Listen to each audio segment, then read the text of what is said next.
بسم اللہ الرحمن الرحیم۔ السلام علیکم دوستو۔ خلیفہ ہشام بن عبد الملک نے ایک مرتبہ ایک شخص کو غصے میں بہت سی گالیاں دے ڈالی۔ وہ شخص خاموشی سے گالیاں سنتا رہا۔ جب خلیفہ ذرا خاموش ہوا تو اس نے کہا، امیر المؤمنین، آپ کو ایسی گندی گالیاں دیتے ہوئے شرم نہیں آتی؟ کیا اللہ نے آپ کو حکومت اس لیے دی ہے کہ آپ رعیب کو گالیاں دے؟ ہشام کا غصہ اب اتر چکا تھا۔ اس شخص کی باتیں سن کر بہت شرمندہ ہوا اور کہنے لگا، بھائی تم بھی مجھے گالیاں دے کر اپنا بدلہ لے لو۔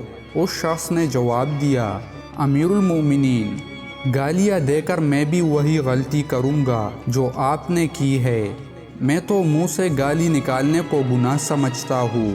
ہشام نے کہا، اچھا تو اس کے بدلے میں جتنا روپیہ چاہو مجھ سے لے لو۔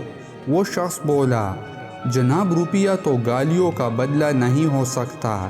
ہشام نے کہا، بھائی پھر مجھے اللہ کے لیے معاف کر دو۔ اس شخص نے کہا، ہاں یہ ٹھیک ہے، میں نے آپ کو اللہ کے لیے معاف کیا۔